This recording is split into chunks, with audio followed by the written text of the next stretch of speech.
Assalamualaikum warahmatullahi wabarakatuh. Semoga kita senantiasa mendapat bimbingan Allah menuju jalan yang lurus. Pada Februari 2012, sebuah penemuan kitab kuno yang memicu kontroversi dan perdebatan hebat terjadi di Turki. Penemuan ini terjadi di wilayah Karaman, Turki, ketika polisi melakukan operasi untuk mencegah peredaran barang-barang arkeologi yang tidak sah. Kitab kuno yang ditemukan tersebut diklaim sebagai Injil Barnabas, yang diyakini oleh beberapa pihak sebagai bukti yang membenarkan keyakinan Islam. Penemuan ini menjadi sorotan publik dan memicu diskusi yang intens antara para ahli agama, sejarah, dan teologi. Penemuan kitab kuno Injil Barnabas menarik perhatian banyak orang, karena diyakini memiliki implikasi besar terhadap pemahaman tentang sejarah agama dan hubungan antara Islam dan kekristenan. Kitab tersebut telah menjadi sumber kontroversi sejak ditemukannya, karena berbagai alasan, termasuk pertanyaan tentang keasliannya dan implikasi teologis yang diungkapkannya. Dalam pembahasan ini, kami akan berusaha menjelaskan penemuan Injil Barnabas secara objektif, menyajikan argumen yang mendukung pandangan Islam tentang kitab tersebut, serta merangkum pandangan yang berbeda dari komunitas Kristen, dan penolakan yang mereka lontarkan. Kitab kuno Injil Barnabas dianggap sebagai salinan kuno dari Injil yang dikaitkan dengan Barnabas, salah satu pengikut Yesus Kristus. Penemuan ini menarik perhatian banyak orang, terutama karena kitab tersebut diduga menjadi salah satu Injil yang hilang dari tradisi Kristen. Penemuan ini dilaporkan berasal dari abad ke-5 atau ke-6 Masehi. Injil Barnabas yang ditemukan berupa sebuah manuskrip berbahasa Aram kuno yang tertulis dengan huruf tangan bertinta emas. Kitab ini terdiri dari sejumlah halaman yang terikat dalam sebuah kulit.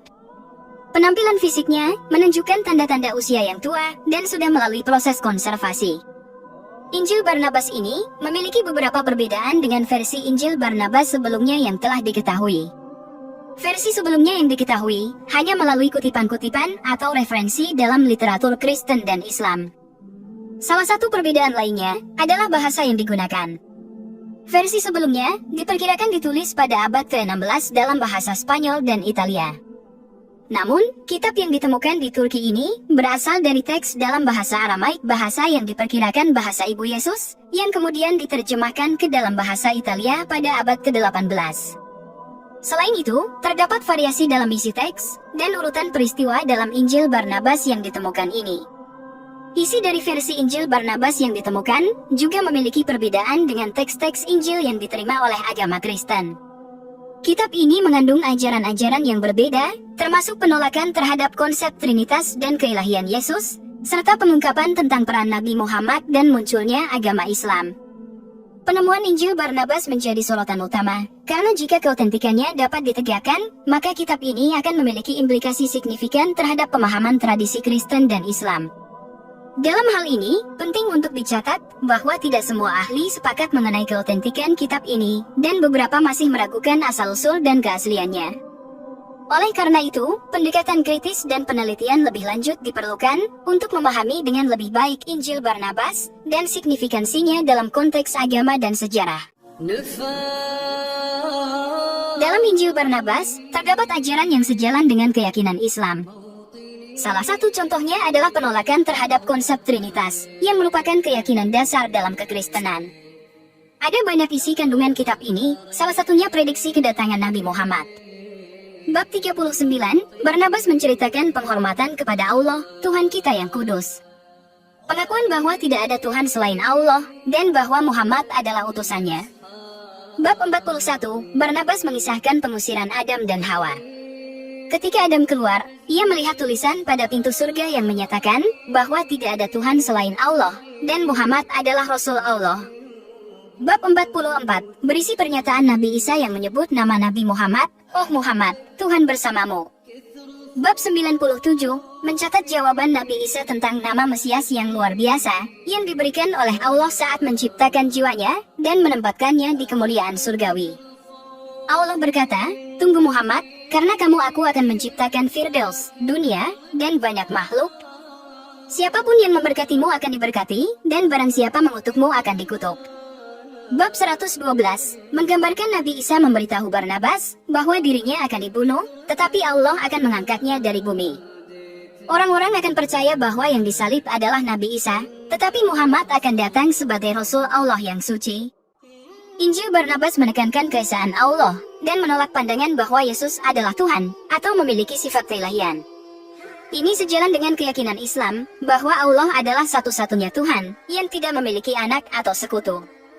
Salah satu aspek yang menarik dalam Injil Barnabas, adalah pengungkapan tentang peran Nabi Muhammad dan munculnya Islam. Teks tersebut meramalkan datangnya seorang nabi terakhir setelah Yesus, yang diidentifikasi sebagai Nabi Muhammad.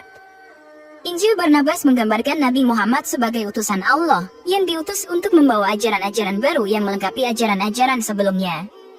Dengan adanya ajaran yang sejalan dengan Islam, pengungkapan tentang peran Nabi Muhammad, dan rujukan langsung kepada Nabi Muhammad dalam beberapa bagian Injil Barnabas, banyak umat Islam memandang penemuan ini sebagai bukti bahwa ajaran Islam adalah kelanjutan dan pemenuhan dari ajaran yang diajarkan oleh nabi-nabi sebelumnya, termasuk Nabi Isa atau Yesus.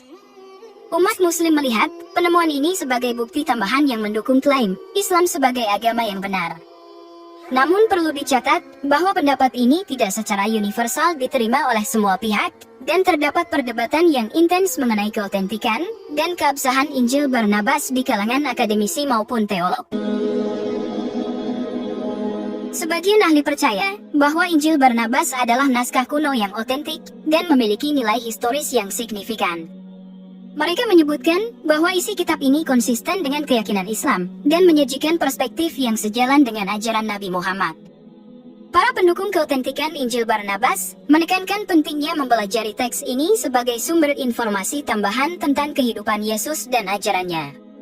Menteri Kebudayaan dan Pariwisata Turki Ertugrul Günay mengatakan, naskah kuno tersebut bisa saja merupakan Injil versi asli yang memiliki isi paralel kuat dengan ajaran Islam, terutama soal Nabi Isa sebagai manusia, bukan anak Tuhan, dan kedatangan Nabi Muhammad sebagai nabi terakhir setelah Nabi Isa.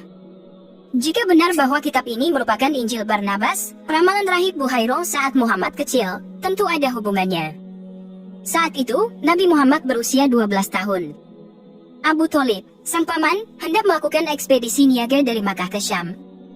Maka dari itu, rahib Buhaira pasti telah melihat ramalan itu dari Injil Barnabas. Di dalam Al-Quran pun sudah disebutkan tentang bagaimana Nabi Isa di dalam Injil yang menyatakan bahwa sesudahnya akan ada nabi terakhir yang bernama Ahmad atau Muhammad.